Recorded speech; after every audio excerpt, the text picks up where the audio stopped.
So you sent over some pretty interesting stuff about OSHA's construction standards. Yeah. And it kind of got us thinking, like, where does it all begin? Right. So for this deep dive, we're going to go straight to the source.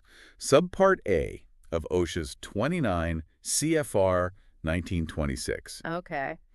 Now, before everyone starts thinking, specific safety measures, Yeah. think of this more like the bedrock. Absolutely. I think that's a great way to put it. Yeah. Yeah. It's tempting, I think, to jump right into the rules for scaffolding or trenching or, all the things we think about with OSHA. Right. But Subpart A is like the essential preamble to all of that. It Mhm. really lays down OSHA's authority in the construction world and clarifies what kind of work they're overseeing Right. and gives us the fundamental definitions that we need to make sense of everything else. Yeah. And that's really our mission here today, is to give you that foundational understanding of OSHA's power in construction. Yeah. The specific types of projects that they have jurisdiction over, Mm-hmm. and all those key terms that just pop up again and again in the Right. regulations. Yeah. And it's about, building that solid base before we even think about, the specifics of fall protection Right. or electrical safety or things like that. Exactly. Like, imagine you're about to read some kind of really complex legal document. Right. Subpart A is like those first few sections that define who the document applies to, Yeah. who's responsible for enforcing it, Yeah. and the meaning of all those crucial terms that you're going to encounter as you read through. Gotcha. So it doesn't tell you the specifics of the law yet, Right. but it sets the stage for understanding all the details that follow. I like that. Yeah. Okay, so let's dive into the nuts and bolts here, Okay. starting with Section 1926.1, scope and purpose. Right. So what kind of work are we actually talking about when we Uh. say OSHA 1926 applies? Well, Section 1926.1 clearly states that it's focused on construction work, and that's a pretty broad term. Right. That encompasses the creation of new structures, Uh-huh. any alterations to existing ones, Yeah. and repair of structures. Okay. And so think about the sheer variety that we're talking about here. Yeah. From the initial framing of a towering office building to something as seemingly smaller as repaving a local road, Sure. or even, the complex work of rehabilitating a bridge. Right. All of that falls squarely within the scope of OSHA 1926. So if you're involved in physically putting something together Yeah. or modifying it in the construction realm, Yeah. Yeah. these are the standards that likely govern your work. Yeah. But kind of curious, what kind of work falls outside of this particular set of rules? That's a critical distinction. Yeah. OSHA 1926 is specifically not designed for a few key industries Okay. that have their own unique hazards and therefore their own specific OSHA standards. Gotcha. We're talking about sectors like farming, Mhm. manufacturing, and maritime operations. Right. They each have dedicated regulations tailored to their particular risks. Makes sense. Additionally, work performed directly by federal or state government entities Okay. often operates under separate safety plans, Right. though these plans frequently mirror OSHA's requirements. Right. Yeah. A shipyard has very different risks Yeah. than a construction site. So For you, the listener, the crucial point is this. If your work involves the tangible act of construction, yeah. then Subpart A and indeed the entire 1926 set of regulations is highly relevant to you. Precisely. And Subpart A makes this clear right from the outset. Okay. So consider a real-world scenario. Okay. A worker suffers an injury while working on a residential roofing project. Right. Subpart A confirms that OSHA has the authority to investigate that incident Uh-huh. and ensure that proper safety regulations were in place and followed. Okay. It establishes that fundamental jurisdictional boundary. Gotcha. Okay, so let's move on to section 1926.2, variances. Okay. Now, when I hear variance, my first thought is this a way to get out of following the rules? Right. So what's the real story here? Yeah, it might sound like a loophole, Yeah. but it's actually more about allowing for innovation and flexibility while maintaining that core commitment to safety. Okay. So a variance is essentially official permission from OSHA for an employer to deviate from a specific OSHA rule. Okay. However, and this is absolutely key, Uh-huh. this permission is only granted if the employer can convincingly demonstrate that the alternative method or practice they intend to use Okay. provides a level of safety that is equal to or even better than Okay. what the original OSHA rule was designed to achieve. So it's not about taking shortcuts on safety. No. It's about finding potentially different but equally effective Yeah, ways of ensuring worker well-being. exactly. Right. And these variances aren't just handed out on a whim. Right. Employers have to go through a formal application process, Ah, submitting detailed information in writing to OSHA okay. and adhering to strict procedures to prove the safety equivalency of their proposed alternative. Yeah, it requires a significant level of justification. It does. So can you paint a picture for us? When might an employer actually go through the trouble of seeking a variance? Sure. So imagine a construction company wants to implement a cutting-edge drone technology Okay. for certain high-elevation inspection tasks. Uh-huh. And that's going to reduce the need for workers to be physically exposed to fall hazards. Okay. Now, OSHA's existing scaffolding or aerial lift regulations might not perfectly address the use of drones in this context. Yeah. So the employer could apply for a variance, Right.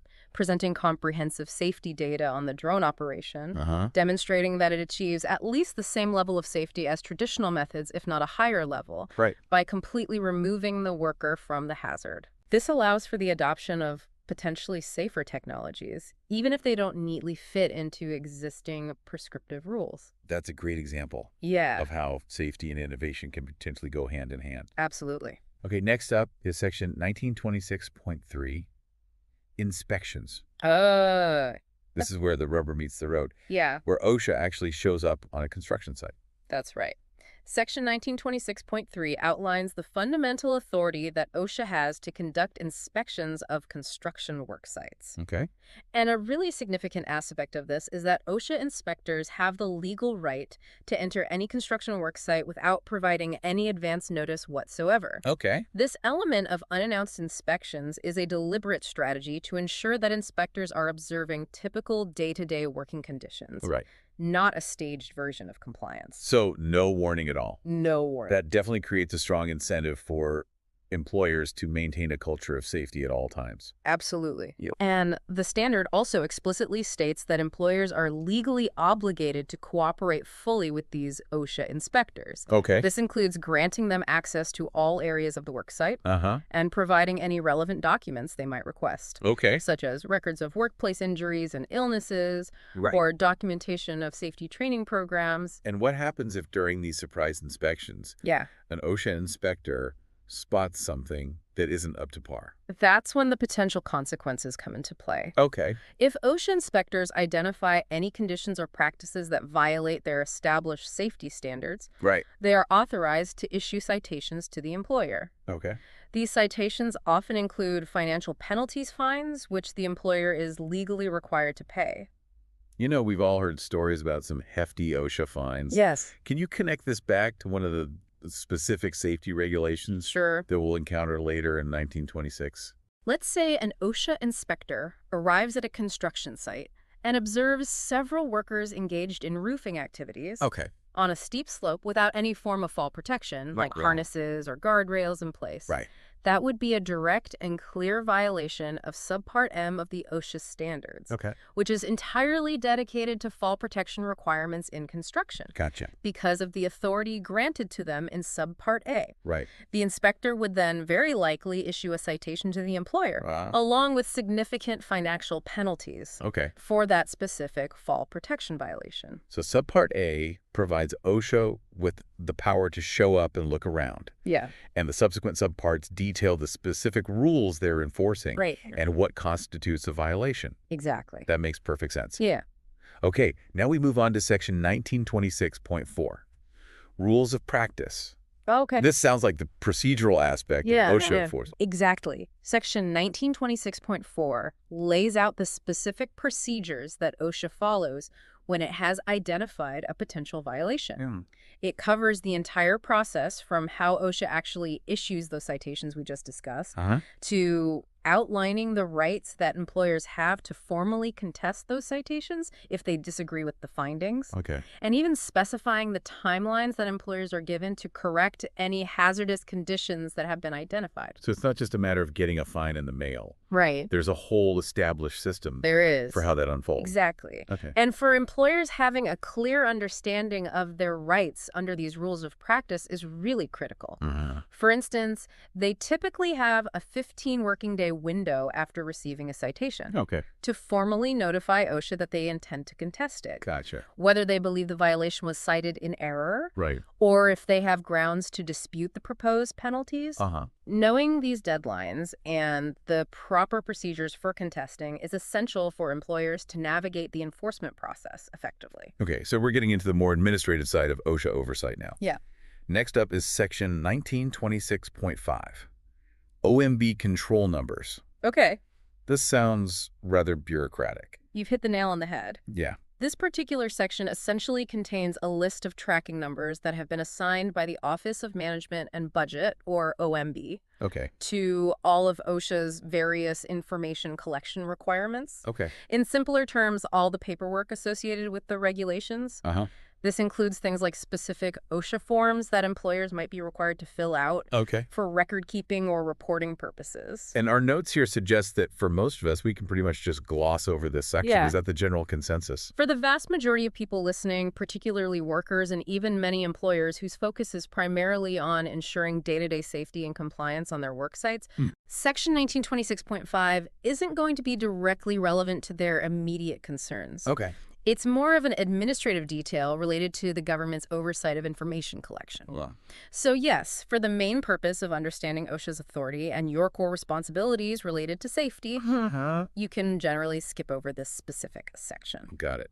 Yeah. Now, Subpart A also lays out some really fundamental definitions. It does. And we always say, you can't have a good conversation if you're not speaking the same language. Right.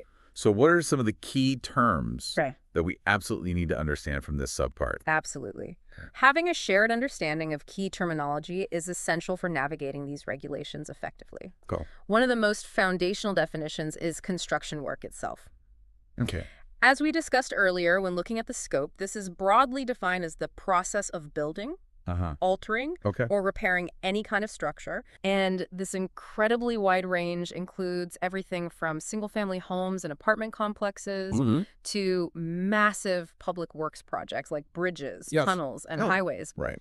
So to reiterate, if your work involves the physical act of framing a new office building, Yeah. that definitively falls under the umbrella of construction work Okay. as defined by OSHA. All right. So construction work, building, altering, repairing structures. Yeah. That's clear. Yep. What's another key definition Okay. that we should have in our vocabulary? Another absolutely crucial term is employer. Okay. Now, in the context of OSHA regulations, an employer isn't just the CEO of a large corporation. Right.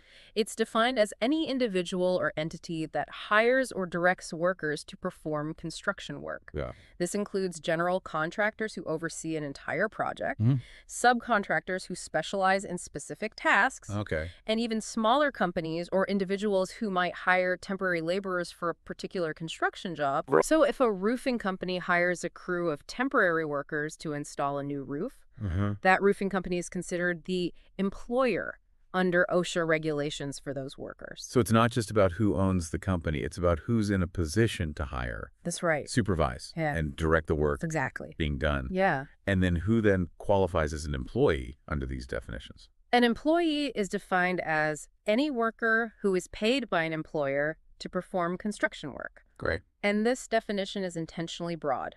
It encompasses full-time staff, Yeah. part-time workers, Right. apprentices, Okay. and even temporary employees hired for a specific project duration. So whether a carpenter has been with a construction firm for 20 years Yeah. or is a temporary worker hired for a few weeks to help with a specific phase of a residential building project, Right. they're both considered employees under OSHA's definitions Exactly. and are therefore entitled to the full protections Right. afforded by OSHA's construction safety standards. That's right.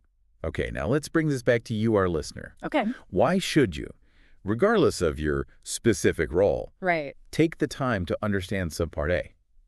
Well, for workers on a construction site, understanding Subpart A is fundamental because it establishes that OSHA has the legal authority to be there to ensure your employer is providing a safe working environment. Okay. It confirms that OSHA has the power to conduct unannounced inspections, Right.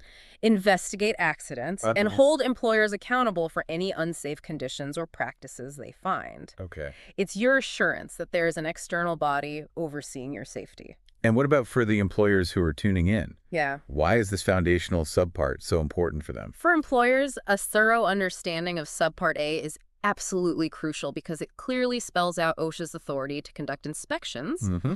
and, importantly, to issue potentially significant financial penalties if violations of safety standards are discovered. It underscores the fundamental necessity of not only knowing, but actively complying with all the other more specific OSHA construction standards Right. to avoid those penalties, Okay. and far more importantly, to protect the health and safety of their workforce. Right. Ignorance of OSHA's basic authority is no defense. And for those involved in the critical task of safety training, Yeah. like individuals who conduct OSHA 10-hour or 30-hour courses. Yeah. For trainers, Subpart A provides the perfect and most logical starting point for any safety education program related to construction. Okay.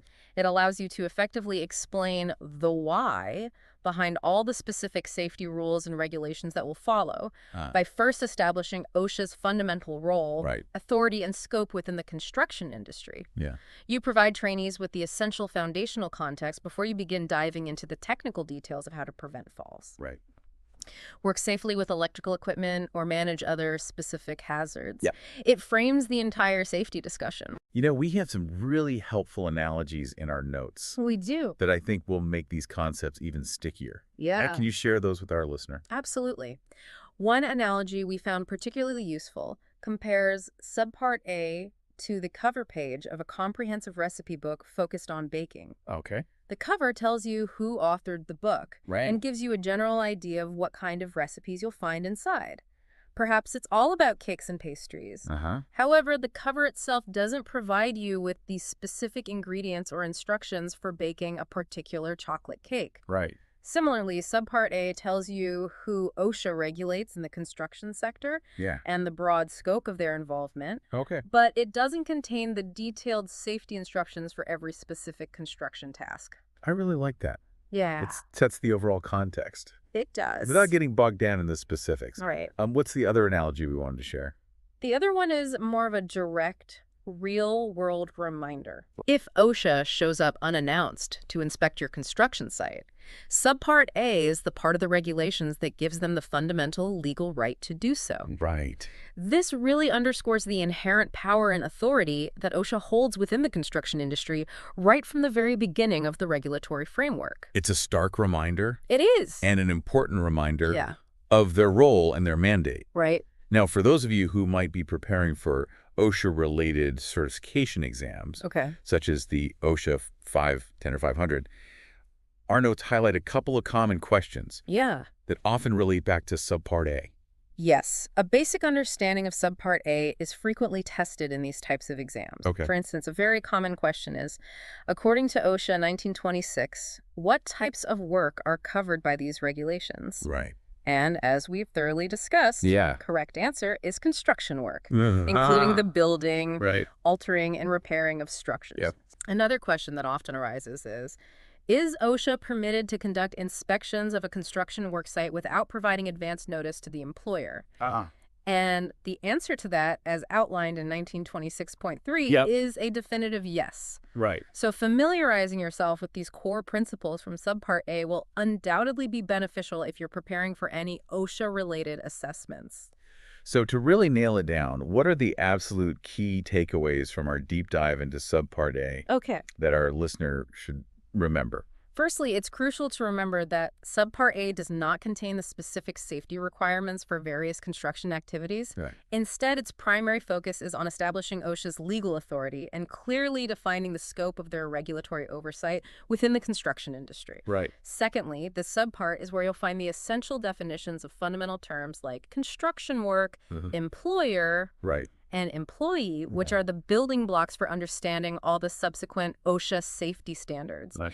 We've also highlighted that the basic rules regarding OSHA's inspection authority and the process for seeking variances from specific regulations are both addressed within this initial subpart. Yeah.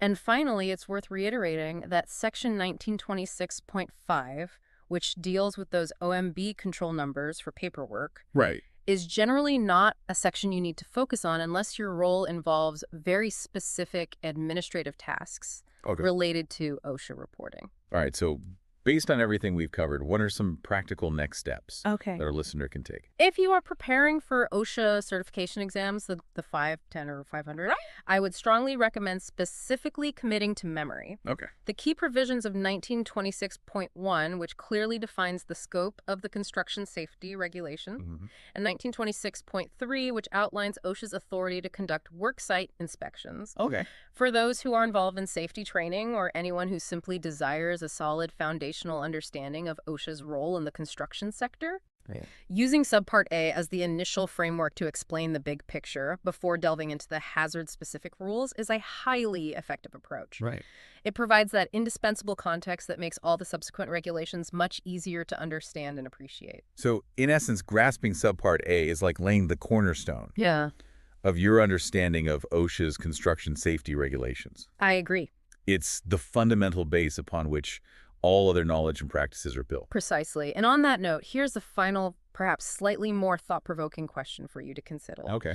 How does having a clear understanding of OSHA's fundamental authority, as it's established in the Subpart A, ultimately influence the way safety is approached and implemented on construction sites in practice? Yeah. Even before you delve into the very specific rules designed to prevent hazards like falls or electrical shock, Yeah. take a moment to reflect on the underlying power dynamics and the inherent responsibilities that come with OSHA's oversight as a regulatory body. It's about more than just a list of rules. Right. It's about the foundational framework for fostering safer working environments. Great stuff. Yeah, thanks for having me. Thanks for joining us. All right. And we'll see everyone next time Okay. for another deep dive.